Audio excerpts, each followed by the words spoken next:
As someone who loves adventuring and searching for wildlife, I'm always looking for new places to go exploring.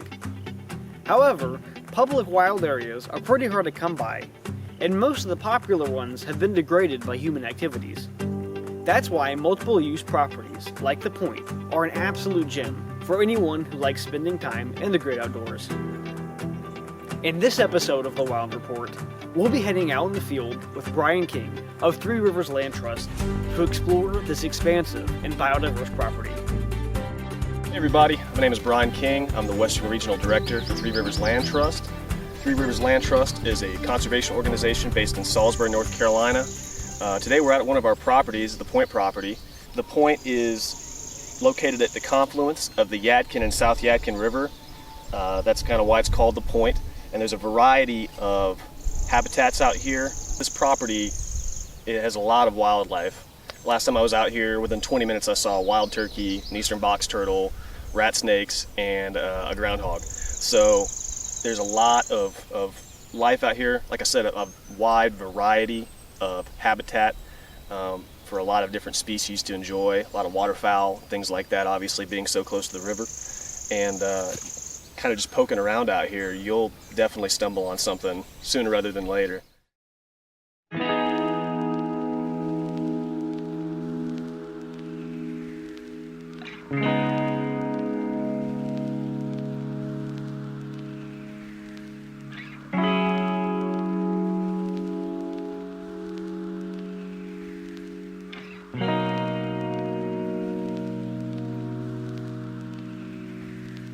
Alright, check it out guys. We have our very first herp of the day. I don't want to make my capture. Oh, come back! That is a really cute little American toad. And this is actually a really uniquely colored one. I rarely see them with this red. We have some like white speckling, a really cool stripe. He almost looks like an oak toad actually with that stripe, but he's definitely an American toad. But there's a huge diversity of toad colorations among different regions. It's something pretty cool to see. I have not seen one with this rusty red, which is pretty neat. Now, I'm not sure what he was doing. We're actually walking a road cut right now. It's not really prime amphibian habitat. I was doing this to look for snakes because today's a really nice day for them. That's because the humidity's high and it's pretty cloudy. But I guess when you think about it, high humidity and cloudy weather is also pretty good for amphibians. And toads are a lot more terrestrial than many other amphibians. They have this very warty skin, and this skin is a lot better at sealing in moisture than the skin of, like, let's say a salamander or a frog, the closest cousin of these toads.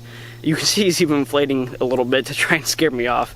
But what he was probably doing was just crossing this road cut, heading into a more bottomland area where it's a little more moist. But we do actually have a storm blowing in. It's okay, buddy. We do actually have a storm blowing in later today, so he might also be able to sense that. It might be heading towards a spawning ground because they do oftentimes spawn when it rains. But it's a really cool first herp to find. Not anything very rare, but it's definitely a very pretty little toad. So we'll get him back. Hopefully he'll be able to get out and get into the woods, hide from predators. Oh, dude, I think this is, well, she has some of the blue iridescence like a male, but then I don't know, she might be gravid. There, she's pretty thick. Oh, I should read the intro. Alright, way out here is a gorgeous eastern fence lizard. This is one of my, probably my favorite native lizard that we have here in the Piedmont, just because of how draconic they look. They have these crazy cool keeled scales. They have these eyebrow ridges. They just look like little dragons. Actually, they look a lot like bearded dragons that you might buy at PetSmart. Their coloration's super cool also. You have these stripes going down the back that just helps them blend in perfectly with leaf litter.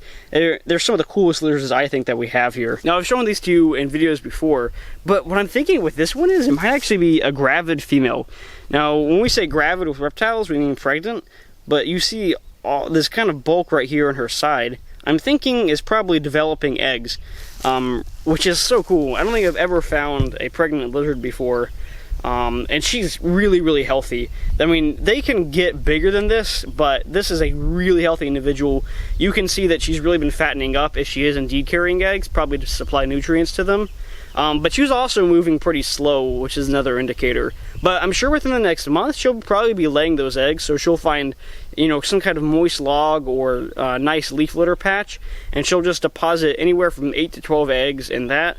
They'll incubate for only about 6 weeks and then hatch into teeny little fence lizards. But that's a really, really cool animal. I'll get a couple B-roll shots of her. We'll put her right back down. She's so pretty, man. Oh my gosh. She's gorgeous. I think she's probably headed to this tree line anyways.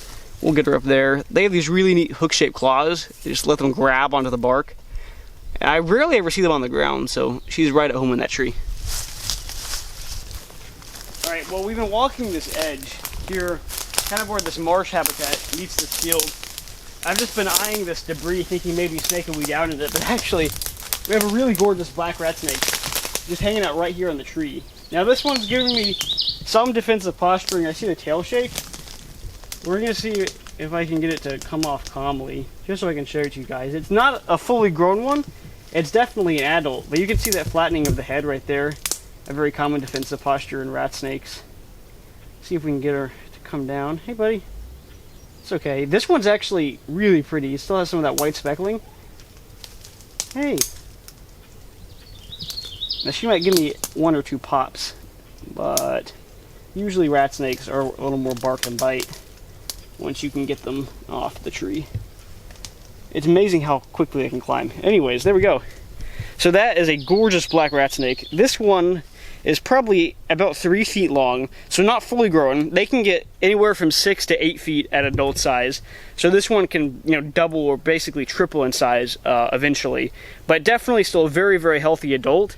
As you can see, she was actually climbing up this tree right here, and that's pretty common for rat snakes at this time of year because afternoon temperatures, we're looking at high 80s, low 90s, which even for an ectotherm is too extreme, and they don't want to be out on the ground in the heat of the day because they could risk overheating. So a lot of times, rat snakes will become almost completely arboreal in the summer, and you'll see them up in the canopy, and that's when lots of people see them like raiding bird nests and stuff.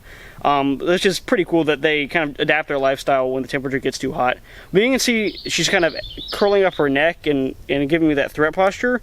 And a lot of times they will do that when you handle them, especially when they're hot like this. But you can see she actually hasn't bit me yet. But this is a completely non-venomous snake. Rat snakes are constrictors, so if you do see them around your property, there's no reason to be scared of them. Obviously, you can see they're not very aggressive. But that's a really, really cool snake. I'm so glad we got to see one of these here on the property. It's definitely a sign of a healthy ecosystem.